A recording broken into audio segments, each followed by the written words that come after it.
Morning, सुबह बखैर, सलाम। इस प्रोग्राम जागो लाहौर के साथ मैं हूं इस प्रोग्राम की मेजबान सिद्रा मुनीर। उम्मीद है कि आप सब लोग जहां के भी होंगे बिल्कुल ठीक ठाक होंगे। नाजरीन, कोविड-19 की सूरत हाल बिगड़ती जा रही है और अब गवर्नमेंट की जानिब से भी सख्त इकदाम किए जा रहे हैं। शादी हॉल्स 20 नवंबर से बंद होने जा रहे हैं। मार्केट्स और पार्क्स की टाइमिंग्स पहले ही हमने देखा कि कम कर दी गई है, लेकिन शहरियों के रवैये अभी भी गैर संजीदा हैं। बजाय इसके कि एहतियात बरती जाए, हर गली मोहल्ले में गवर्नमेंट को बुरा भला कहा जा रहा है। सोचने की बात है कि कोरोना सिर्फ पाकिस्तान नहीं बल्कि पूरी दुनिया को परेशान कर रहा है। इन्हीं से कुछ सबक सीख लीजिए।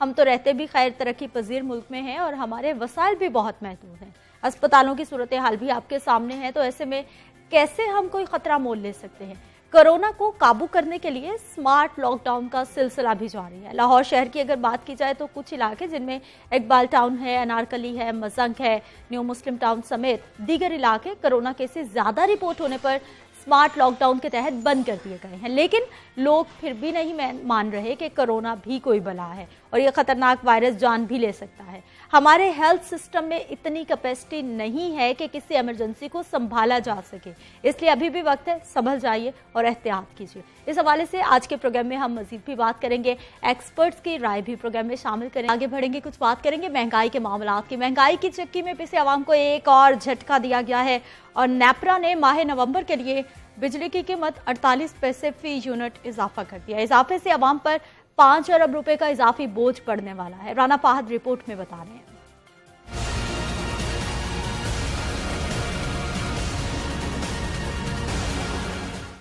टैक्सों की भरमार के बाद फ्यूल एडजस्टमेंट की मद में भी अवाम को बिजली के झटके लगाए जाने लगे। एक माह के लिए बिजली की कीमत में इजाफा हो गया। नेपरा ने बिजली की कीमत में 48 पैसे फी यूनिट इजाफा कर दिया। इजाफा अगस्त की फ्यूल एडजस्टमेंट की मद में किया गया है।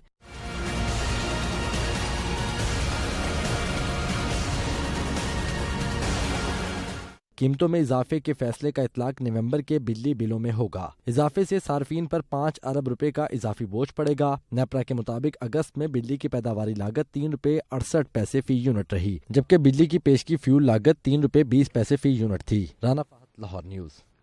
ऐसे रिपोर्ट आपने देखी है, इसी हवाले पे हमने मजीद बात करनी है। नुमाइंदा लाहौर न्यूज राना फाहद हमारे साथ मौजूद है। राना फाहद, बताइएगा, बिजली का एक और झटका दिया गया है बेचारी गरीब आवाम को।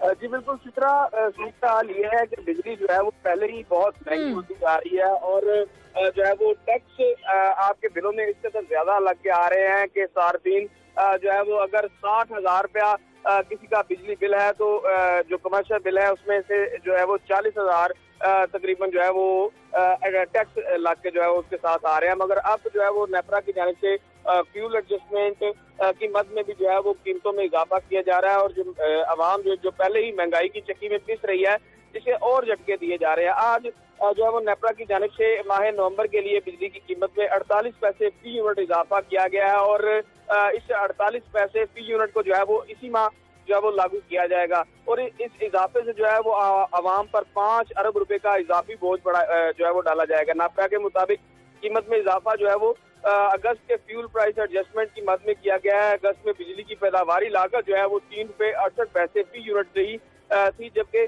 अगस्त में जो बिजली की पेश की फ्यूल लागत थी वो। राना फाहद, अब हमें ये बताइए कि ये जो बोझ डाला जा रहा है ये महदूद सार्फिन पे होगा, स्पेसिफिक टारगेट पे होगा, या फिर इंडस्ट्री पे, कमर्शियल पे, आम घरेलू सार्फिन पे, सब पे बोझ पड़ेगा? बिल्कुल चित्रा, ये सब सार्फिन पर बोझ पड़ेगा और ये इससे सिर्फ के इलेक्ट्रिक के सार्फिन जो है वो इस इजाफे से महफूज रहेंगे, जबकि दीगर तमाम जो बिजली सार्फिन है उन पर ये टैक्स का ये जो है वो इजाफी बोझ जो पड़ेगा 48 पैसे फी यूनिट वो ये अदा करेंगे और इसी माह के बिलों में जो है वो ये लग जाएगा। और जो है वो इस हवाले से अगर बात की जाए तो नेपरा ये कहती है कि ये फ्यूल प्राइस एडजस्टमेंट की जो चार्जेस हैं और ये सिर्फ एक माह के लिए जो है वो मुकर्रर किए जाते हैं, यानी कि अगर अगस्त के फ्यूल प्राइस जो है वो चार्जेस 48 पैसे फी यूनिट है, एडजस्टमेंट जो है वो 48 पैसे फी यूनिट है, तो नवंबर के इससे ज्यादा भी हो सकते हैं और इससे कम भी हो सकते हैं। मगर सूरत हाल ये देखने में आ रही है कि गुज़िश्ता कई माह से जो है वो फ्यूल प्राइस एडजस्टमेंट की मद में जो है वो आवाम से जो है वो पैसे लिए जा रहे हैं। ठीक है, बहुत शुक्रिया राना फाहद, आप हमारे साथ मौजूद रहे। डिटेल्स आप बता रहे थे जी। फ्यूल प्राइस एडजस्टमेंट की हम बातें तो सुनते रहते हैं, लेकिन कभी भी हमने कीमतों में कमी नहीं देखी कि इस बार घर में बिल कम आएगा, क्योंकि इस बार हमें फ्यूल जो है वो थोड़ा सस्ता पड़ा था, बिजली थोड़ी सस्ती बन गई थी। हमेशा हम महंगी ही सुनते हैं और आवाम पर ही बोझ डाला जाता है। जबकि दूसरी जानिब बात करते हैं जी, शहर में बेघर और नामालूम मनशियात के आदी अफराद की हलाकतों में मुसलसल इजाफा देखा जा रहा है। रवा माह में अब तक शहर में 39 मनशियात के आदी अफराद हलाक हो चुके हैं। कंसल्टेंट इंसदाद मनशियात मुहिम का कहना है कि फौरी तौर पर मनशियात के आदी अफराद को इलाज की जरूरत है। मजीद क्या कहा, आतिफ परवेज की रिपोर्ट में देखते हैं। से जिंदगी के चिराग गुल होने लगे। मनशियात के आदी बेघर अफराद की हलाकतों में एक बार फिर इजाफा। रवा माह में अब तक हलाकतों की तादाद 39 तक पहुंच गई। ड्रग ट्रेनिंग एडवाइजरी हब की जानिब से रिपोर्ट जारी। कंसल्टेंट इंसदाद मनशियात मुहिम सैयद जुल्फिकार हुसैन ने रिपोर्ट पेश की। सैयद जुल्फिकार हुसैन शाह का कहना है कि लाहौर में मनशियात के आदी अफराद की तादाद में इजाफा परेशान कुन है। शहर में 30,000 मनशियात के आदी अफराद को फौरी इलाज की जरूरत है। तकरीबन लाहौर शहर में जो अक्टूबर में 39 के करीब जो अमवात हुई हैं लावारस और जो सड़कों पे पड़े ड्रग एडिक्ट्स हैं उनकी, और this is not a small figure, और अभी भी हमने बड़ी एहतियात और मुहतात तरीके से ये बता रहे हैं। कंसल्टेंट इंसदाद मनशियात मुहिम का कहना था कि दाता दरबार और भाटी गेट के इलाकों में सबसे ज्यादा नामालूम मनशियात के आदी अफराद की लाशें मिली हैं। अब अमली इकदामात की जरूरत है।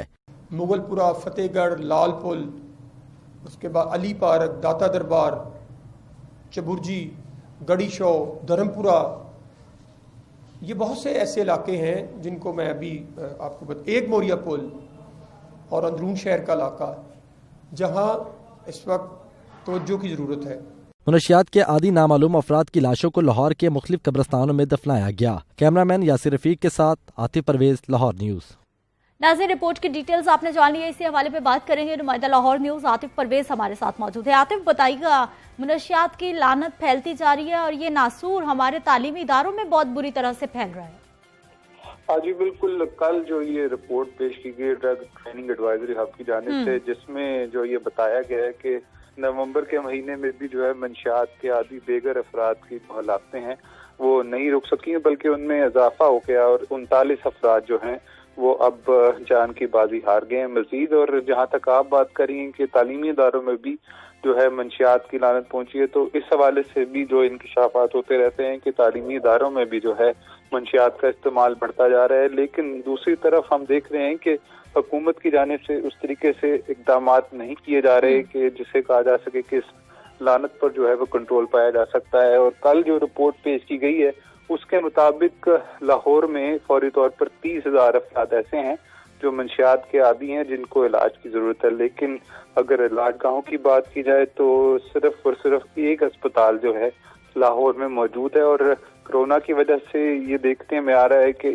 अस्पतालों में भी जो है वो इलाज की जो सहूलियात है वो अब बंद होती जा रही है। आतिफ, हमें ये बताइए कि हुकूमती ओहदेदारों की जानिब से इस तमाम सूरत हाल पे मौक़िफ़ क्या अपनाया जा रहा है, क्या किया जा रहा है, या आने वाले वक्त में कुछ प्लान है इस मामलात को ठीक करने के लिए?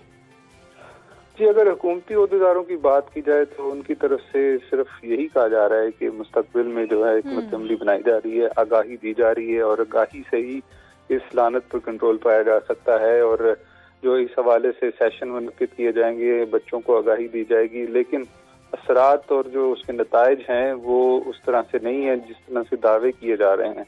हर गुजरते दिन के साथ जो है वो सूरत हाल जो है वो खराब होती जा रही है। और एक अंदाजे के मुताबिक जो पाकिस्तान में कुछ 6 मिलियन से ज्यादा जो है मनशियात के आदी अफराद मौजूद हैं, और इस हवाले से कहा जाता है कि ठीक है। बहुत शुक्रिया आतिफ परवेज हमारे साथ मौजूद रहने के लिए, डिटेल्स बताने के लिए कि गवर्नमेंट की जानिब से अभी तक ज़बानी जमा खर्च पे मामला चल रहे हैं कि करेंगे, होना चाहिए, ऐसा होगा वैसा होगा, लेकिन अभी तक इस मामले को संजीदगी से नहीं लिया जाता। नाज़रीन, वापस आते हैं एक ब्रेक के बाद और बात करेंगे कोरोना की ताज़ा तरीन सूरत हाल के हवाले से।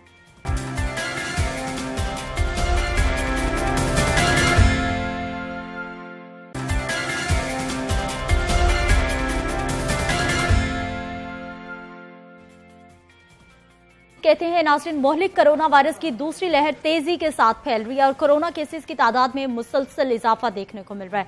कोरोना केसेस में इजाफे के पेश नज़र लाहौर में 11 मकामात पर 19 नवंबर तक स्मार्ट लॉकडाउन नाफिज कर दिया गया है।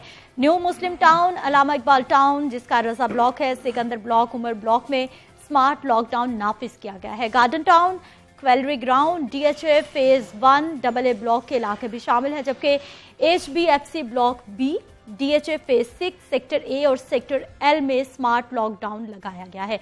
अस्करी 11, अनारकली, मजंग, शादमान और गुलशन रावी के इलाकों को हॉट स्पॉट एरियाज करार दिया गया है। इससे कबल मियो अस्पताल के बाद सर्विसेज अस्पताल के 3 शोबों जनरल सर्जरी, गायनोकोलॉजी और ऑर्थोपेडिक डिपार्टमेंट में भी ऑपरेशन की सहूलत 22 नवंबर तक बंद कर दी गई थी। इंतजामिया की जानिब से कोरोना SOPs की खिलाफवर्जी पर बस कंपनीज के खिलाफ ग्रैंड ऑपरेशन करते हुए लाहौर का बड़ा बस अड्डा भी सील कर दिया गया है। पंजाब में कोरोना मरीजों की मजमूई तादाद की बात करें तो वो 1,65,077 हो गई है, जबकि सूबे में कोरोना से हलाक होने वाले मरीजों की तादाद 2,407 तक जा पहुंची है। लाहौर की बात कर ली जाए तो लाहौर में गुज़िश्ता 24 घंटों के दौरान 174 नए केसेस सामने आए हैं और मोहलिक वायरस एक और जिंदगी ले गया है। लाहौर में कोरोना केसेस की मजमूई तादाद 53,493 रिकॉर्ड की गई है। एक जानिब कोरोना वायरस के मोहलिक वार तेज होते जा रहे हैं तो दूसरी जानिब स्मोग ने शहरियों का जीना मुहाल करके रख दिया है। लाहौरियों के लिए स्मोग आहिस्ता आहिस्ता एक रोग बनती जा रही है। स्मोग ने रवां साल के तमाम रिकॉर्ड तोड़ दिए हैं। शहर का एयर क्वालिटी इंडेक्स 538 तक पहुंच चुका है और लाहौर का शुमार दुनिया के आलूदा तरीन शहरों में हो रहा है। स्मोग में कार्बन मोनोऑक्साइड और जहरीले मादों से भरपूर फजा में सांस लेना दुश्वार हो चुका है। महकमा तहफ़्फ़ुज़ माहौलियात की जानिब से गाड़ियों का धुआं, ईंटों के भट्टे, फसलों की बाकियात का जलाना सभी स्मोक की बड़ी वजूहात करार दी जा रही हैं और महकमा माहौलियात की जानिब से सब अच्छा की रिपोर्ट दी जा रही है। लेकिन इंडस्ट्रियल स्टेट के साथ पोश इलाकों की फजा भी मुज़र सेहत हो गई है। माहिरीन का कहना है कि आने वाले दिनों में सूरत हाल और भी बिगड़ सकती है और इंतजामिया ने जदीद ज़िगज़ैग टेक्नोलॉजी इस्तेमाल ना करने वाले भट्टे बंद करवाना शुरू कर दिए हैं। भट्टों को बंद करने से सिर्फ 15% स्मोक ही कम की जा सकती है, क्योंकि 45% स्मोक पैदा करने वाले धुएं छोड़ने वाली गाड़ियों तो सड़कों पर मौजूद हैं। इन इश्यूज़ पर बात करेंगे, कितने ये तमाम मामलात ख़तरनाक हैं, कोविड की सूरत हाल, स्मोक साथ में कोविड को भी सपोर्ट कर रहा है, ये शहरियों के लिए कितना मुज़र सेहत हो सकता है, इस पर बात करेंगे। हमारे साथ मौजूद हैं डॉक्टर इरफान मलिक साहब हैं, पल्मोनोलॉजिस्ट हैं। सर, प्रोग्राम में आपको खुश आमदीद कहते हैं। नुमाइंदे लाहौर न्यूज़ सज्जाद काज़मी हमारे साथ मौजूद हैं। काज़मी साहब, आपको भी प्रोग्राम में खुश आमदीद कहते हैं। डॉक्टर साहब, सबसे पहले तो कोरोना, अब सख्तियाँ भी की जा रही हैं लेकिन उसके बावजूद कोरोना केसेस रिपोर्ट हो रहे हैं और इतलात ये भी हैं कि अब अमवात की शरह बढ़ती जा रही है। हाँ जी, देखें इस दफ़ा जो थोड़ा बिहेवियर डिफरेंट हमें लग रहा है। अगर आप केसेस देखें तो तकरीबन 1600 केसेस में या 1500 केसेस में हमने 24 से 29 तक डेथ देख ली है। अच्छा। अगर आप इसको पहली वेव से कंपेयर करें तो उस वक्त 4000 पे हमें ये रेशो मिलती थी। तो लग ऐसे रहा है कि गॉड फॉरबिड अभी नंबर क्योंकि कम है लेकिन मोर्टेलिटी इसमें इस वक्त हमें ज़्यादा मिल रही है। अगर मुझसे आप पर्सनल एक्सपीरियंस अगर पूछेंगे, क्योंकि मुझसे तकरीबन पूरे पंजाब से डिफ़िकल्ट केस हैं वो डिस्कस किए जाते हैं, सो मेरी भी ऑब्जर्वेशन यही है पिछले 10 दिन की कि केसेस डेफिनेटिवली क्रिटिकल ज़्यादा हैं और रिलेटिवली यंगर एज के हैं। मैं फिर ये बात कर दूं कि थोड़ा सा अर्ली कमेंट है क्योंकि नंबर थोड़े कम है लेकिन ये बिहेवियर पहले ऐसा नहीं था। और जो दूसरी बात मैंने ऑब्जर्व की कि जो इम्पैक्ट टाइम था, जो पहले हम 10 +- 2 डेज़ देखते थे वो अब 7 +- 2 डेज़ है, जो नॉर्मली हमने पिछले दफ़ा ये वेव में नहीं देखा। तो कुछ बिहेवियर चेंज है और उसकी लॉजिकल वजह भी है। एक तो इस बिहेवियर की विरुलेंसी डिपेंड करती है बहुत हद तक इन्वायरमेंटल टेम्परेचर पे। जो हमें ब्रेक दे दिया अल्लाह ताला ने बीच में, वो उसमें मेरा पर्सनल बिलीव और साइंटिफिक बिलीव भी थोड़ा सा ये है कि वो ह्यूमिडिटी जो फैक्टर था उसने इसको थोड़ा सा ब्रेक दिया। अब जो टेम्परेचर है वो इस टेम्परेचर इस वायरस की विरुलेंसी सपोर्टिव है इसकी विरुलेंसी के लिए और इसकी जो प्रोलिफरेशन है इसका बढ़ने के लिए भी वो बड़ा आइडियल टेम्परेचर है। सो ये एक वजह हो सकती है कि ये जो है वायरस थोड़ा सा डिफरेंट है। ठीक, काज़मी साहब, अस्पतालों के ऑपरेशन थिएटर्स क्यों बंद कर दिए गए हैं? पहले ही हमने देखा कि बेचारे मरीज हमारे बहुत परेशान हैं और दूसरा ये कि अब सख्तियाँ की जा रही हैं, शादी हॉल्स भी बंद होने जा रहे हैं, स्मार्ट लॉकडाउन भी दोबारा से लगाया जा रहा है। इसी तरह बहुत शुक्रिया। 2 हॉस्पिटल लाहौर के ऐसे हैं जिनको बाकायदा अनाउंस करके बाकायदा उनके मरासला नोटिफिकेशन जारी करके उनको बंद कर दिया गया। लेकिन उससे ज़्यादा अफसोस की बात यह है कि जिनको बंद नहीं किया गया वो भी बंद हैं। लेकिन बेहतर है कि उनका भी ऐलान कर दिया जाए, उनका नोटिफिकेशन जारी किया जाए, मरीजों को तंग न किया जाए। अब देखिए ना, रूटीन में जो आउटडोर में पेशेंट आ रहे हैं उनको कोशिश की जा रही है कि अगर वो पेशेंट की ऐसी सिचुएशन है कि उसको दर्द के साथ उसका ऑपरेशन लाजमी किया जाए, लेकिन उसको अवॉइड किया जा रहा है और मेडिसिन दे के घरों में भेजा जा रहा है कि आप अगले हफ्ते आएँ, फिर आता है, फिर अगले हफ्ते आएँ, फिर आता है। जो पेन पेशेंट बर्दाश्त करता है वो तो जाहिर है कोई भी ये फील नहीं कर सकता कि उसकी क्या सूरत हाल है। अब जो अचानक सर्विसेज हॉस्पिटल में मरासला जारी किया, मैं वो हॉस्पिटल में तो 5-6 माह पहले के ऑपरेशन बंद हैं और उसकी ये सूरत हाल मैंने रात देखी कि जो पेशेंट इमरजेंसी में आ रहे थे एक्सीडेंट के और जो अब जिनको 1-2 दिन आपने रखना है, उनको एक एक बेड पे 3 करके इमरजेंसी के अंदर, क्योंकि इंडोर के सारे उन्होंने बंद कर दिए हैं बेड्स, कोई पेशेंट इंडोर में दाखिल नहीं हो सकता। अच्छा। यानी अभी इतनी सिचुएशन नहीं है, 1+ है, यानी 100 से ज़ायद पेशेंट है मेयो हॉस्पिटल के अंदर, लेकिन पहले से ही 1000-1200 बेड को खाली करवा के और मरीजों को इतना तंग किया जा रहा है कि मरीज एक बेड पे मैं रात गया तो 3 पेशेंट और जो अटेंडेंस है उसके बैठने के लिए भी जगह मौजूद नहीं, वो खड़ा रहेगा सारी रात उसके पास, ये उसकी जिम्मेदारी है मरीज के पास।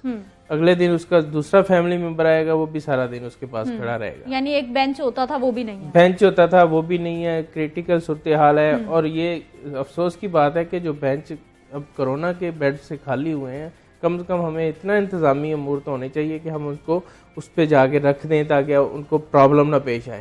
यहाँ तक कि जो सूरत हाल थी, मरीज बेंचों पे भी लेट सकते हैं कि उनको इतनी जगह मिल जाए कि वो बेंच या कुर्सी पे लेटे रहे। बिल्कुल, हमारे यहाँ तो सूरत हाल ये है ना, जो बेचारा मरीज अस्पताल में जाता तो है, जब तक सिद्रा आप SOPs अपने सरकारी हॉस्पिटल पे इम्प्लीमेंट नहीं करेंगे, आप आवाम को किस मुंह से कह सकते हैं कि वो मास्क पहने, हम आपको जुर्माना कर देंगे, आप ये करें। जब हॉस्पिटल के अंदर SOPs के बगैर बंदा इंटर हो गया है तो बाद में जो SOPs इंतजामिया की तरफ से हैं वो तो अलहदा है। जब मास्क के बगैर बंदा इंटर हो गया, इसका मतलब है कि अंदर भी कुछ नहीं है। मैं खुद ये सारी चीजें जो है ऑब्जर्व करी होती हूँ, देखी होती हूँ। डॉक्टर साहब, हमें ये बताइए, जो पेशेंट आपके पास आ रहे हैं, आपकी उनसे कॉन्वर्सेशन होती होगी, क्या वो मास्क पहन रहे थे, एहतियात कर रहे थे, या फिर वो ना एहतियात करने की वजह से कोविड का शिकार हुए? नहीं, इसमें मैं बड़ा क्लियर हूँ, मेरी बड़ी ऑब्जर्वेशन रही है डिस्कशन के पॉइंट ऑफ व्यू से, क्योंकि जो हेल्थ केयर वर्कर है जो भी पॉजिटिव होगा वो मैंडेटरी है कि मुझसे डिस्कशन करता है। तो अब तक के जितने हमारे हेल्थ केयर वर्कर पॉजिटिव हैं उनमें ज़्यादा पॉजिटिविटी उन्होंने कम्युनिटी से ली है। किस फॉर्म में? मोस्टली लोगों ने ये जो मैरिज शादी अटेंड की है ना रिसेंटली, कोई उसमें SOPs फॉलो नहीं किया। ये बिल्कुल गैदरिंग में गए। अभी भी इन्फ्लक्स ऑफ पेशेंट में जो पॉजिटिव रेशियो है वो उतनी नहीं है। मतलब हम कहें कि हम पेशेंट से कर रहे हैं, हम भी OPD कर रहे हैं और रश है अभी भी। सो जो हमें जो पॉजिटिविटी मिल रही है वो कम्युनिटी में वो जो लापरवाही की गई है उसकी वजह से मिल रही है। उसमें जो शादी के हॉल्स हैं वो मेजर फैक्टर रहे हैं, जो मेरी ऑब्जर्वेशन रही है अब तक के लिए। ठीक है। और दूसरा ये कि SOPs हमने भी रिवाइज किया, बिकॉज हम तो अभी क्योंकि एज फ्रंट लाइन नहीं, लेकिन हमारे हेल्थ केयर वर्कर क्योंकि पॉजिटिव आ रहे हैं तो उनके लिए हमारा जो अपना ICU है वो वर्किंग है। इस वक्त वी हैव 6 पेशेंट देयर। सो उसमें यह है कि हमने इस SOPs को इसी तरह रिवाइज किया। प्रॉब्लम हमारे कैजुअल एटीट्यूड की है। लास्ट टाइम भी जो हमने देखा है, despite media playing the most pivotal role, सबसे इंपॉर्टेंट रोल आप लोगों ने, हर चैनल ने प्ले किया, हम वो जो इफेक्ट था कि ये कितना नोटोरियस है वो नहीं ट्रिकल डाउन कर पाए। लोगों ने अपने एटीट्यूड को बहुत कैजुअल कर लिया। अभी अगर मैं पेशेंट पॉइंट ऑफ व्यू से आपसे बात करूँ ना, तो पेशेंट भी कैजुअल है इस वक्त। वो जब तक एक क्रिटिकल स्टेज पे नहीं पहुंच रहा ना, वो नहीं मान रहा, वो मानते ही नहीं, और वो अपने आप को प्रेफरेबली घर में ही ट्रीट करता है, और ये उस वक्त तक वो काफ़ी लोगों को ऑलरेडी जो है वो इन्फेक्ट कर चुका होता है। अच्छा डॉक्टर साहब, आप बात कर रहे थे, एक तो अमवात की शरह आपने बताया कि बढ़ती जा रही है। अब अमवात की शरह वही 50-60+ है या फिर यंगस्टर्स में भी देखी जा रही है? ये मिडिल एज में है। मिडिल एज में है, बिल्कुल मिडिल एज में है। और अभी मैंने कहा ना इस फिगर्स इज टू लो कि हम इस पर एक बड़ी बात कर सकें, लेकिन अभी बहरहाल ये बात क्लियर है कि थोड़ा सा मिडिल एज को हिट कर रहा है। लोगों को अभी से बताना शुरू करेंगे तो शायद वो एहतियात शायद के पहले तो बिल्कुल बड़ी मुश्किल से जो है वो। काज़मी साहब, अब स्मार्ट लॉकडाउन हमें बताइए, किस हद तक इम्प्लीमेंटेशन हो रहा है? पहले भी लगा था, लेकिन देखिए जरा फर्स्ट वेव में आपने देखा था, आपके ऑफिस के बाहर भी लग चुका है और बहुत सारी जगहों पे लगा हुआ था, तो उसकी सारी सूरत हाल आपने मनाजर देखे हुए हैं। मसला ये है कि ये SOPs अगर हम लागू करेंगे तहरीरी तौर पे, तो इंटरनेशनल सतह पे पता चलेगा कि हमने ये इस प्लानिंग के तहत कोरोना को ख़त्म किया। लेकिन कोरोना, कुदरत आपको कोरोना से बचा रही है, बस इससे आप खुद ज़्यादा नहीं बचना चाह रहे। आप खुद नहीं बचना चाह रहे, लेकिन हम तहरीरें, डायलॉग और तकरीरें इसलिए कर रहे हैं कि ताकि पता चले इंटरनेशनल सतह पे कि हमने इस तरह का लॉकडाउन किया, इस तरह हमने सैम्पलिंग की, इस तरह हमने स्मार्ट लॉकडाउन किया, इस तरह हमने शॉप्स बंद की, इस तरह शेड्यूल जारी किया, ये टाइमिंग है, ये सारा कुछ हम नोट करवाते हैं इंटरनेशनल। जब आप हमें कोई एप्रिसिएशन के लिए फ़ोन करेगा कि हाय आपने कमाल कर दिया, तो हम बताएंगे कि हमने ये कमाल किया है। तो वो जो कुछ नहीं करते वो कमाल करते हैं, हम ये कर रहे हैं। तो मौजूदा सूरत हाल में मैं समझता हूँ कि हम जितना भी बोली जाए बेकार है। अभी आप कह रहे हैं कि हम बार बार यही लोगों को अवेयर किए जाएंगे। 8-7 माह हो गए हम लगे हुए हैं ये कहने के लिए लोगों को कि आप SOPs पे। कासिम साहब, हमारा तो काम है, हमने तो करते रहना है। शायद किसी वक्त की किसी लम्हे की दस्तक जो है वो काम आ जाए, कोई एक ही बंदा सुन के ये एहसास कर ले कि भाई हमने- जो SOPs बाकी कवानीन जो कहते हैं ना कि बड़े के लिए और है, छोटे के लिए और है, मैं कोरोना में भी वही फील कर रहा हूँ। मैंने वो महफिलें देखी हैं। कल मैं वकला के गया, बाहर उनके इलेक्शन हो रहे हैं, तो उनकी कैंपेन आप चेक करें जाके, कितने बंदे किस तरह घुसे हुए हैं कमरों के अंदर और क्या क्या हो रहा है। काज़मी साहब, इस मामले पे भी आते हैं कि नहीं तौर पर गैदरिंग्स भी हो रही हैं, शादियां भी हो रही हैं, सब कुछ हो रहा है। सिर्फ ये किसी एक स्पेसिफिक हम फील्ड को टच नहीं कर रहे, हम जितने भी फील्ड्स देख रहे हैं सब में यही रवैये देखने को मिल रहे हैं। डॉक्टर साहब, फ्लू, जुकाम, खुश्क सर्दी, बारिश नहीं हो रही, स्मोक की सूरत हाल हमारे सामने है, और मुसलसल आप वैक्सीन की बात कर रहे होते हैं, वो भी अभी तक इस साल हमें नहीं मिल रही। बिल्कुल, ये सारे सपोर्टिंग एलिमेंट है वेरी अलार्मिंग जी। बिल्कुल है और this is the first time कि हम फ्लू वैक्सीनेशन नवंबर तक हम उसको देख रहे हैं। इट्स नॉट अवेलेबल, कराची में अवेलेबल है और उसकी कॉस्ट कम है, आ चुकी है लाहौर में, ऑफिशियल नहीं है और उसकी कॉस्ट बहुत ज़्यादा है। जो 540 से 600 के अराउंड आपका इंजेक्शन था वो 3900 का मिल रहा है, लेकिन वो कोल्ड चेन मेंटेन है कि नहीं है, नोबडी नोज कैसे आया, अवेलेबल है कुछ फार्मेसी पे, तो हम तो रिकमेंड नहीं करते। Yes, black. सो हमें इस पे फोकस करना चाहिए लाजमन। फ्लू वैक्सीनेशन बहुत मैंडेटरी है स्मोक के पॉइंट ऑफ व्यू से। इस सीजन में तो मेरा ख्याल है पहले नहीं आ जानी चाहिए, ये आती है नॉर्मली सितंबर के एंड में आ जाती थी। ये this is the first time कि ये इतना लेट हो रही है और अभी भी नोबडी नोज के जो रियल हमारे जो कंपनीज हैं जिन्होंने लॉन्च करना है वो कब मैं इसी तरह लिख चुका हूँ। जो नवंबर के अंदर आती है, पाकिस्तान के अंदर सिर्फ 2 कंपनियां जिनकी वैक्सीन इंपोर्ट की जाती है, उनके डिस्ट्रीब्यूटर से मैंने बकायदा बात की है। एक ने तो कहा कि भाई इस साल हमारी जो वैक्सीन है पाकिस्तान में नहीं आएगी। एक कंपनी है, दूसरी वो एक फ्रांस की कंपनी है और उसका इशू खड़ा हुआ है। आपको पता ही है कि जो गुस्ताखी की गई हमारे नबी करीम सल्लल्लाहु अलैहि वसल्लम की शान में, उसका लोगों ने एक ज़हन बनाया हुआ है। उसका डिस्ट्रीब्यूटर भी इस वक्त खौफजदा है कि अगर मैं वैक्सीन लेके कहीं रख लेता हूँ या कोई मसला होता है, ऐसा कोई मुझ पर कोई हमला या कोई ऐसा इशू ना खड़ा हो जाए और मेरा सारा जो पैसा है वो बेकार चला जाए। तो बाकी डॉक्टर साहब जो कह रहे हैं वो मेरे ख्याल में इंडिया से शायद ब्लैक होके आ रही है, लेकिन इम्पोर्टेड जो अच्छे तरीके यानी से वो 500-600 का इंजेक्शन आपको 4000 3900 बिल्कुल। हाँ जी, गरीब बंदा तो बिल्कुल भी अफोर्ड नहीं कर सकता। मेरा ख्याल है कि मिडिल क्लास के लिए भी बड़ा मुश्किल हो जाएगा। अगर 4-5 मेंबर की आपकी फैमिली है तो आप उसको मल्टीप्लाई कर लें। जब तक मैं कल रिंग रोड से गुजर रहा था तो लाहौर की हदूद के अंदर वो भट्टा चल रहा था जिसका कहा गया है कि 7 नवंबर को बंद हो जाएंगे, काले धुएं वाले रवायती टेक्नोलॉजी वाले। तो अफसोस की बात है कि जब तक हम करप्शन एलिमेंट को माइनस नहीं करेंगे हम ये नहीं। कल काना नोग इलाका में भट्टी इन्होंने वो बंद की, गमलों वाली जो वो जलाते थे, तो वो इशू क्या, मैंने बैकग्राउंड पे गया तो पता चला कि वो उन्होंने मंथली जो है ना इस दफ़ा थोड़ी देने की कोशिश की। इन्होंने कहा सख्ती हो गई है, वो लड़ाई झगड़ा हुआ, थाने बात गई। ये तो करप्शन और वाले ये जो के है मामलात हैं हाँ, ये सारे मामलात अगर जब तक क्लियर नहीं होंगे हम करप्शन से बाहर नहीं। देखिए, जब सरकारी वर्कर का झगड़ा होता है तो गरीब वो दूसरा बंदा जितना भी हो ना वो फंसता है।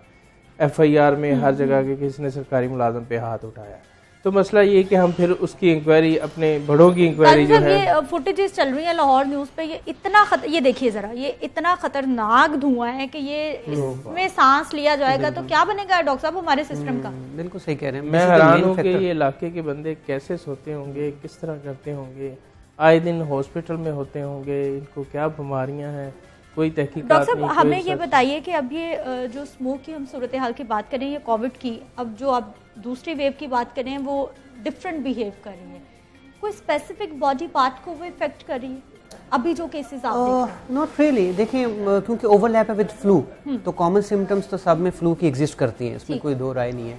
यस, कुछ पेशेंट्स में जो है ये गैस्ट्रोइंटेस्टाइनल सिम्टम भी दे रही है, लेकिन मेजर सिम्टम जो मैंने कॉमन देखी है वो अपर रेस्पिरेटरी ट्रैक की है, और plus body aches, very severe body aches, वो अनयूजुअल है, फ्लू में नॉर्मली नहीं होता। कोई अनयूजुअल सिम्टम्स हमने इसमें नहीं देखे, क्योंकि अभी इस स्टार्ट और इट इज़ गोइंग अप, यानी अभी जो हमें बिहेवियर पिछले हफ्ते से मिल रहा है वो अपवर्ड ट्रेंड ही है। सो लेट्स सी, अगला ये week is very important, smoke अपने पीक पे आ जाएगी, थोड़ा सा विंटर भी होगा। लोगों के डॉक्टर साहब बिहेव कैसे देख रहे हैं आप? पर्सनल हाइजीन की बहुत बात कर रहे हैं कि हाथ धोएं, सैनिटाइजर का इस्तेमाल करें, लोग भूल गए। बिल्कुल कैजुअल है। आपकी मस्जिदों में जो गैदरिंग है उसमें एक टाइम पे बड़ी अच्छी उन्होंने सोशल डिस्टेंसिंग के साथ काम किया, वो अप्रिशिएटेबल था। वो बिल्कुल बहुत कैजुअल है। मैंने आपको बताया कि पेशेंट मैंने कैजुअल देखे हैं कि वो जब तक बहुत क्रिटिकल नहीं हो रहे वो इसको समझ रहे कि नहीं वी विल ओवरकम दिस। और मेरा ख्याल है कि अभी क्रिटिकल हो जाते हैं उनको फिर भी जहन में कहीं होता है कि नहीं ये हम, हाँ, मतलब ये जो है ये बड़ा लम्हा फिक्रिया है हमारे लिए कि वो इतनी स्टेज से पहले जो ट्रीटमेंट ले रहा था उसको उस वक्त अंडरस्टैंडिंग नहीं हुई कि वो किस डिजीज़ से सफ़र कर रहा है। तो मेरे ख्याल में ये लोगों को समझना चाहिए कि ये डिजीज़ जो है ये इतनी सिंपल नहीं है, और स्पेसिफिकली उस वक्त जब ये सारा एनवायरनमेंट उसके लिए बहुत फ्रेंडली है। सो अब जो मैच ये खेलेगी वो मार्च तक जाएगा, बीच में कोई जुलाई अगस्त नहीं आ रहा। सो हमें इसमें कैजुअल नहीं होना। हमने जो ऑडिट किया बाय द वे कि हैंड हाइजीन कैसा रहा पोस्ट कोविड इन हॉस्पिटल, वो भी अलार्मिंग था। यानी जब कोविड के टाइम था तो हमारा जो hand hygiene protocol health care worker follow करता था वो नियरली 90% था। जस्ट पोस्ट कोविड जो टाइम बीच में हमें रिलैक्सेशन मिला तो हमारा हेल्थ केयर वर्कर उसको ड्रॉप डाउन करके 50% 60 पे ले गया। तो अगर हमारा ये एटीट्यूड है सो हमारे पब्लिक का क्या एटीट्यूड है वो आपके सामने। काज़मी साहब, जब हम बात करते हैं जितने भी हमारे कोरोना के पेशेंट सेहतयाब हो गए, हमारे पास उनका भी कोई फॉलोअप नहीं है, हमने उनकी भी कोई कोशिश नहीं की कि उनको कोई फॉलोअप रखें कि वो दोबारा से उनकी तबीयत ख़राब हुई या नहीं हुई, या फिर उनका ऐसा भी कोई मामला नहीं चल रहा। बड़ा आपने मुश्किल सवाल किया है। हाँ। ये तो आपने बहुत बड़ी बात कर दी है, और ये बड़ी टेक्निकल सवाल है आपका कि आखिर वाकई हम होना तो चाहिए ना था, हमें पता तो हो कि हमारे यहाँ क्या हो रहा है। बल्कि ये देखो हम तो इनकी बॉडी एंटीबॉडी से चेक कर लें कि चलो यार हमारे काम आएगी। अभी क्या सूरत हाल है उनकी, अभी क्या सूरत हाल है, एंटीबॉडीज बनी है क्या? मैं समझता हूँ वैक्सीन का रिजल्ट वहाँ से आप निकाल सकते हैं। डॉक्टर साहब आप ये भी हमारा भी जो बड़ों का बिहेव है वो भी थोड़ा कैजुअल नहीं है, इसको लेकर के हम लोगों को ब्लेम करते रहते हैं। अच्छा चलिए मैं आपको थोड़ा सा जनरल हॉस्पिटल के बारे में बता दूं, क्योंकि वो मैं इसको बड़ा फॉलो करता हूँ। तो प्रिंसिपल साहब सर फरीद जफर साहब ने मेरे ख्याल में काफ़ी चीज़ों में हमें सपोर्ट किया, हम वैसे फॉलो कर रहे हैं। We have 207 patient in ICU, और वो पेशेंट जिनको हमने वो कॉस्टली इंजेक्शन भी लगाए थे, आपको याद होगा, एक टर्मा इंजेक्शन लगाए थे, ठीक है। हम IgG लेवल करवा रहे हैं, सारे फॉलोअप में नहीं हमारे पास आते, एक जनरल प्रॉब्लम है। लेकिन जो क्रिटिकल रहे, जो ऑक्सीजन डिपेंडेंट रहे, उनके CT पे क्या बिहेवियर था, 4 वीक्स के बाद क्या बिहेवियर है, और अब उनका क्या बिहेवियर है, ये हमारे बात करें अपने हॉस्पिटल की, एक आप पर्सनली कर रहे हैं या फिर आपके जो हेड हैं वो पर्सनली कर रहे हैं। लेकिन जब हम महकमा सेहत और कोविड की जो प्रॉपर एक जो लेके चला जा रहा है उस लेवल पे हमने नहीं देखा ये होना चाहिए। मैं आपको बताऊं कि डिजीज को जो इस दफा जो मेरी ऑब्जर्वेशन रही है कि अगर हम इस डिजीज को थारोली फॉलो करें तो हमारा जो डॉक्टर्स का माइंड है वो भी इक्वल टू USA। ये मेरी ऑब्जर्वेशन रही है कि वो कोई एक्स्ट्रा ऑर्डिनरी नहीं सोचते, but what they do, they follow each patients till the end, either discharge और डेथ। हमारा ये कल्चर नहीं है, सॉरी टू से, कि हम लोगों ने पेशेंट बहुत मैनेज किए, बड़े अच्छे हॉस्पिटल में बहुत से पेशेंट मैनेज हुए, लेकिन उसके बाद फॉलो प्रोटोकॉल किया था। हम एक स्टडी कर रहे हैं बाय द वे, हमारे हेल्थ केयर वर्कर भी आपको पता है सिग्निफिकेंटली पॉजिटिव आए, उनका IgG लेवल कितनी देर तक परसिस्ट कर रहा है। सो इट्स वेरी इंटरेस्टिंगली कि जो हमारा IgG लेवल आया एशियन का, हालांकि जो बाहर की स्टडीज़ हैं वो कहती हैं 40% से ज़्यादा आपका IgG पॉजिटिव नहीं आता, हमारे में जिनको हुआ तो उनमें 80% में IgG था। ठीक है, बहुत शुक्रिया डॉक्टर साहब प्रोग्राम में शामिल होने के लिए। काज़मी साहब आपका बहुत शुक्रिया, वापस आते हैं ब्रेक के बाद।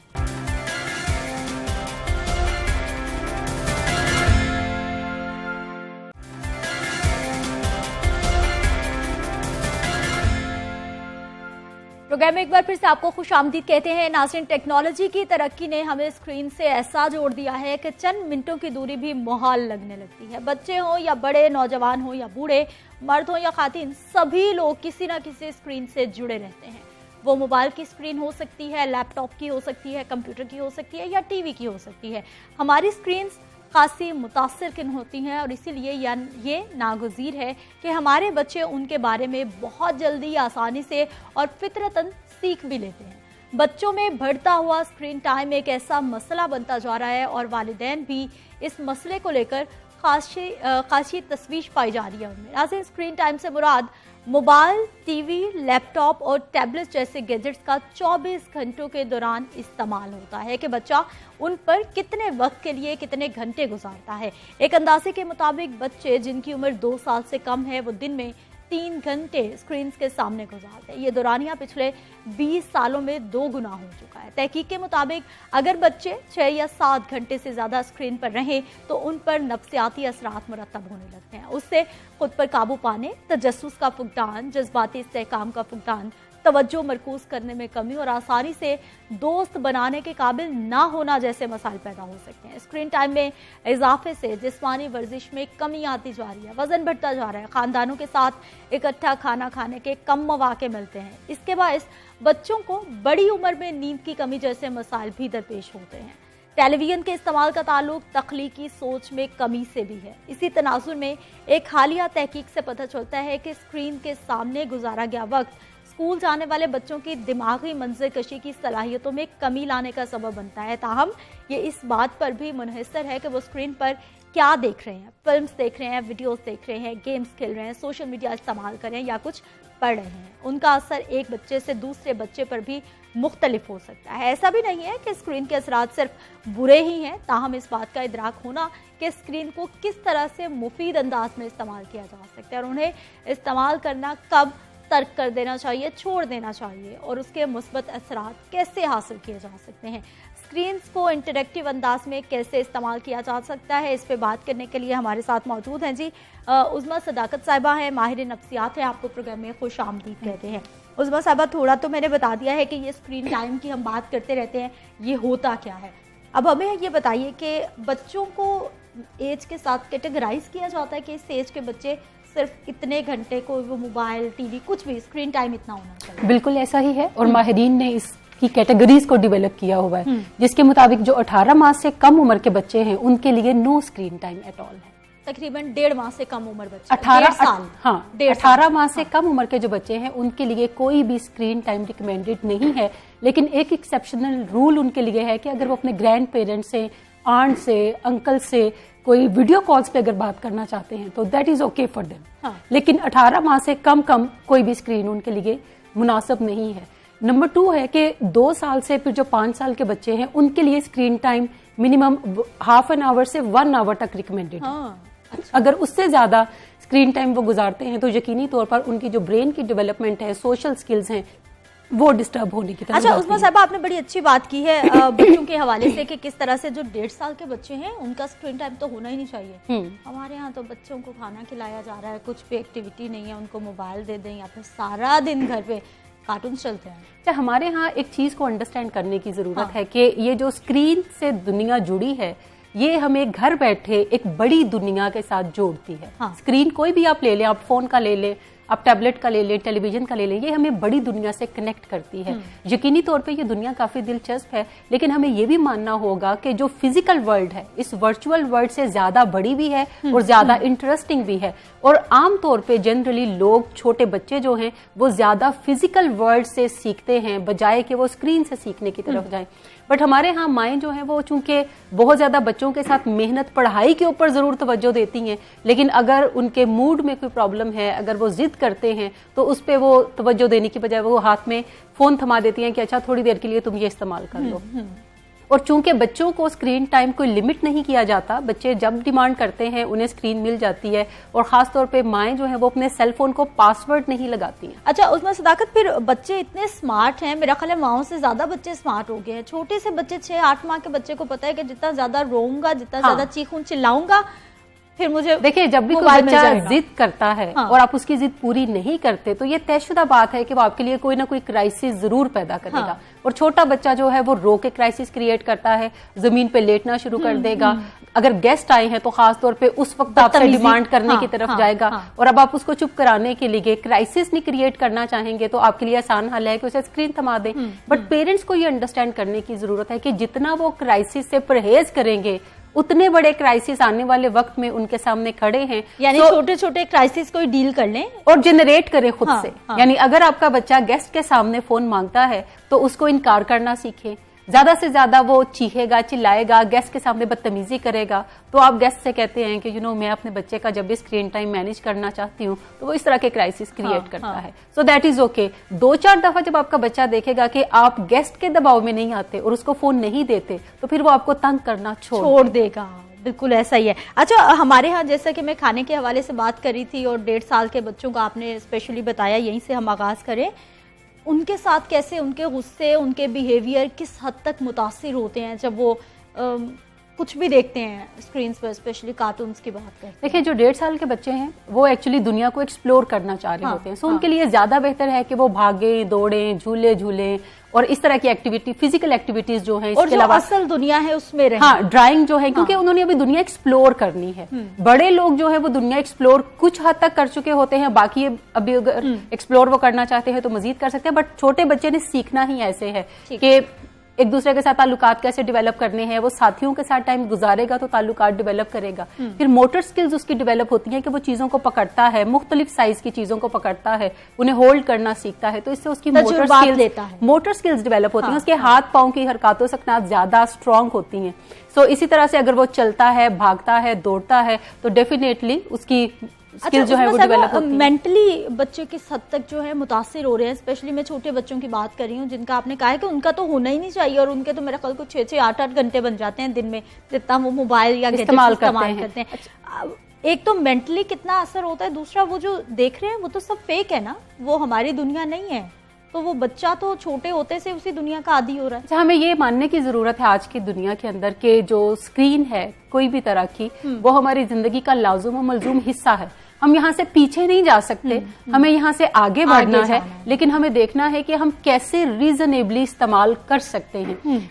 कोई भी चीज जो हम अपनी जिंदगी में एक रूटीन के अंदर शामिल करते हैं, उसका कोई एक वक्त होता है, उसकी कोई औकात होते हैं कि हमने किन किन औकात में इसको इस्तेमाल करना है।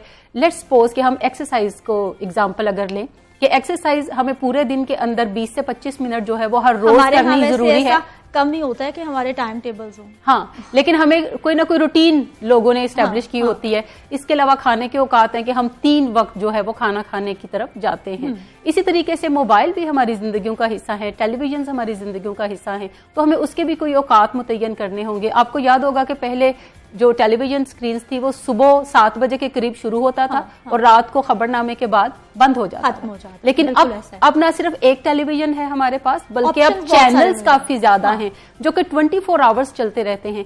एक में घर में जो मौजूद खवातीन होती हैं, माएँ होती हैं, उन्हें जरूर कहना चाहूंगी कि बहुत सारे घरों में ये एक रेगुलर प्रैक्टिस है कि उनके घर में वो किचन में काम कर रही हैं, वो सफाई कर रही हैं, कपड़े धो रही हैं, तो उनके लाउंज के अंदर टेलीविजन मुसलसल चलता रहता है। मोस्टली घरों में ये प्रैक्टिस है कि जरा रौनक लगी रहती है। सो ये जो बैकग्राउंड नॉइज है इसको बंद कर दे। स्क्रीन तब ऑन करें जब आप खुद बैठकर देखना चाहें, और खास तौर पर जब हम बच्चों की बात करते हैं तो उनके लिए ये तयशुदा रूल आप अपना लें कि बच्चों को स्क्रीन तब भी अलाउ करें जब आप उनके साथ बैठ के देख सकें। अगर आपके पास वक्त नहीं है तो फिर आप कोई भी स्क्रीन जो है उसको ऑन ना करें, और अगर बच्चे आपको डिमांड करें बार बार तो या तो टाइम निकालें या फिर उनके साथ तय कर लें कि हम 5-6 बजे शाम को जो है वो आपके साथ बैठ के तो हम कोई देखेंगे चीजें स्क्रीन के ऊपर, और स्क्रीन के टाइम को प्रोडक्टिव बनाने की तरफ जाएं। स्क्रीन का टाइम, इतने जबरदस्त किस्म के एप्स हैं बच्चों के एजुकेशनल, इतने अच्छे फोनिक्स साउंड्स हैं जो कि बच्चे सीखते हैं, स्टोरीज हैं जो कि बच्चे उससे लर्न करते हैं।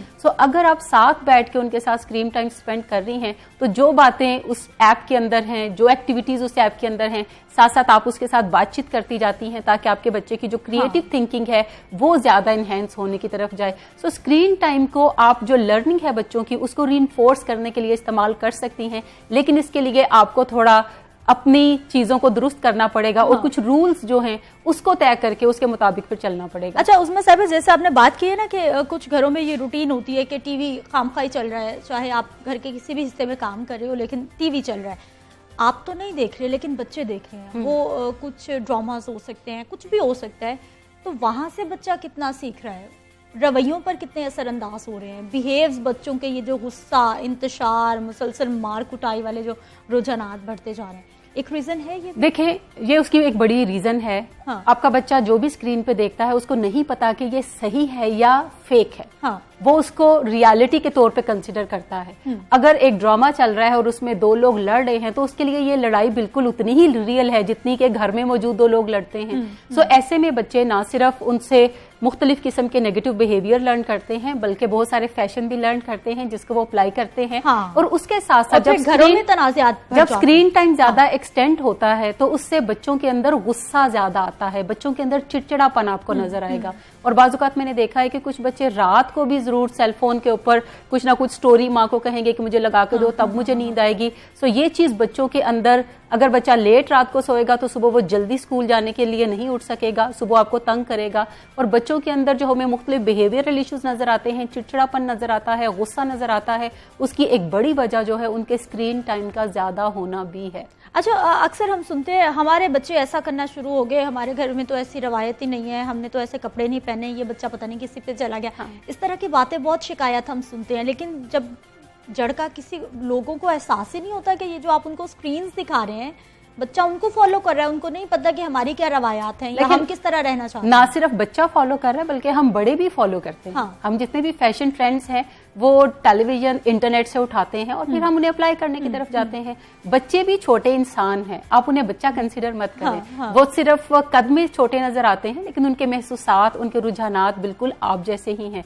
सो आपको ये एज्यूम कर लेना चाहिए कि जो भी चीजें आपका बच्चा देख रहा है, अगर वो डिफरेंट कार्टून्स देख रहा है जिसमें बहुत छोटे छोटे कपड़े पहने हुए हैं तो यकीनी तौर पे उसके लिए ये नॉर्मल है। हाँ, क्योंकि अगर वो उसे स्क्रीन पे देख सकता है तो फिर उसको वो रियल लाइफ में क्यों एक्सपीरियंस नहीं कर सकता। सो जब भी आप कोई चीज अपने बच्चे के लिए डिजाइन करते हैं कि ये उसके लिए कोई एजुकेशनल प्रोग्राम है या कोई कार्टून है तो पहले उसको खुद जरूर वॉच करें ताकि आपको पता हो कि ये जो चीज मैं अपने बच्चे को अलाउ कर रही हूँ इसके अंदर क्या मटेरियल है, इससे मेरा बच्चा क्या सीखेगा। एक चीज आप और भी कर सकते हैं कि लेट्स से अगर आपके पास टाइम नहीं है अपने बच्चे के साथ स्पेंड करने के लिए, आप एक प्रोग्राम वॉच करें और अपने बच्चे को दे दें कि अच्छा आप ये देख लें। जब आप देख चुकेंगे तो फिर हम शाम को बैठ के इसके ऊपर बात करेंगे। और अपने बच्चे को यानी इंटरनेट के साथ कनेक्शन आपको थोड़ा देखना पड़ेगा कि वो हम वक्त ना रहे। ये ना हो कि बाजू का देखा है कि पेरेंट्स का सेलफोन उनके पास होता है और बच्चे वीडियोस के ऊपर यूट्यूब के ऊपर कुछ ना कुछ देख रहे होते हैं और वहां पे बहुत सारा ऐसा मटेरियल है जो कि आपके बच्चों के लिए यूजफुल नहीं है। सेकेंडली, एज अप्रोप्रिएट मटेरियल क्या है अपने बच्चों के बारे में। अगर आपका बच्चा 4 साल का है तो उसके लिए ऐसी चीजें सिलेक्ट करें जो कि 4 साल के बच्चे के लिए ठीक है। अगर आपका बच्चा 8 साल का है तो आप ऐसे प्रोग्राम सिलेक्ट कर सकते हैं या कार्टून सिलेक्ट कर सकते हैं जो कि 8 साल के बच्चे के लिए अप्रोप्रिएट हैं। अच्छा, अब हमारे उस्मा साहिबा हमारे पेरेंट्स को बताइए कि 1.5 साल के बच्चों को तो बिल्कुल स्क्रीन टाइम अलाउ नहीं है, जो हमारे नफ्सियात के माहिरीन है वो बता रहे हैं, उससे बड़े बच्चों के लिए कितना कितना टाइम होना चाहिए? अच्छा, अगर तो बच्चा 2 से 5 साल का है तो माहिरीन कहते हैं कि आधा घंटा आपका बच्चा स्क्रीन टाइम देख सकता है। 2 से 5 साल 2 से 5 साल का बच्चा है। अगर उससे बड़ा बच्चा है तो फिर वो 1 घंटा देख सकता है। लेट से 11-12 साल तक के बच्चे जो हैं वो 1 घंटा स्क्रीन टाइम देख सकते हैं। लेकिन अगर उससे बड़े बच्चे हैं जैसे टीनेजर्स हैं तो वो 2 आवर्स जो हैं वो पर डे के हिसाब से स्क्रीन टाइम को देख सकते हैं। अच्छा, अब ये कैटेगराइज कैसे किया गया? स्क्रीन टाइम मीन्स के उस पर कोई वो एक्टिविटी कार्टून कुछ देखे या फिर स्टडी के लिए भी इतना ही स्क्रीन टाइम होना चाहिए, उसे किताब पढ़नी है बाद में? स्क्रीन टाइम से मुराद है कि सेलफोन उसके हाथ में है, टेलीविजन है, टैबलेट है, तो ये ऑल टुगेदर आपने इकट्ठा इसको देखना है कि पूरे दिन में कितनी स्क्रीन्स उसने कंज्यूम की और उन स्क्रीन का कैलकुलेटेड टाइम पढ़ा है या फिर अब ये नहीं, वो ऑल टुगेदर है। जबकि हमारे यहाँ अभी जो कोविड है तो उसमें जब ऑनलाइन बच्चे लर्न कर रहे थे तो बच्चे 4-4 घंटे इकट्ठे बैठ के तो स्क्रीन्स के आगे बैठे होते थे, टैबलेट्स के आगे या सेलफोन के ऊपर चल रहा है ये सिलसिला। हाँ, लेकिन ये अनहेल्दी है क्योंकि ये आपके बच्चों के अंदर जो जज्बाती उनके मसाइल हैं उनको जनरेट करने की तरफ जाएगा। सो हमें उसको भी थोड़ा लिमिट करने की जरूरत है। अच्छा, क्या क्या मसाइल क्या क्या आते हैं फिर आपके पास? कितने माएँ पेरेंट्स आते हैं कि हमारे बच्चों के ये बिहेव्स इशू हैं, फिर उनको मैनेज किस तरह से किया जा सकता है? देखें, अगर तो 4 साल का बच्चा है और वो चिड़चिड़ापन है उसके अंदर, जिद करता है, खासतौर पर जिद का काफी रुझान है, फिर उसके अंदर बेचैनी पाई जाती है, किसी चीज के ऊपर वो रुका नहीं रहता, उसकी डिमांड्स हैं जो कि एक के बाद एक जो है वो बढ़ती जाती हैं। अगर मैं आपको बतौर माहिर नफ्सियात बताऊं तो एक 4 साल के बच्चे के इन बिहेवियरल इश्यूज को मैनेज करने के लिए आपको 6 माह से 8 माह का अरसा लगता है। कि आप कंटिन्यूअसली उसके ऊपर मेहनत करते हैं और उसके इन बिहेवियर्स को आप ज्यादा बेहतर मैनेज बिहेवियर में ढाल लेते हैं, जिसमें आप भी एक रोल मॉडल है उसके लिए। सो अगर हम स्क्रीन्स की बात करते हैं, स्क्रीन बच्चे जो हैं वो कम इस्तेमाल करें, तो इसका मतलब है कि पेरेंट्स को भी इन रूल्स के ऊपर चलने की जरूरत है। यानी कोई ना कोई ऐसा टाइम जरूर घर के अंदर होना चाहिए जिसको आप टेक फ्री जोन कहते हैं या टेक फ्री टाइम कहते हैं। जैसे खाना अगर खा रहे हैं सब, तो एक घर के अंदर डिसिप्लिन होना चाहिए कि खाने के दौरान कोई भी सेलफोन इस्तेमाल नहीं करेगा, ना बड़ा ना बच्चा इस्तेमाल करेगा।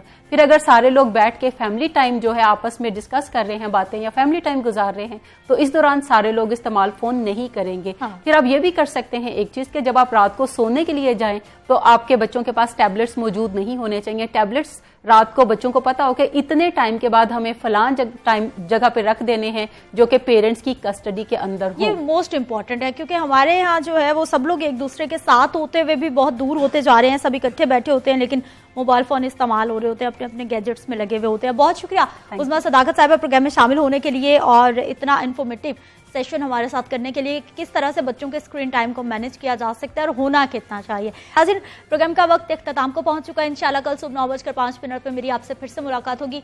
अपना ख्याल रखिएगा। अल्लाह निगहबान।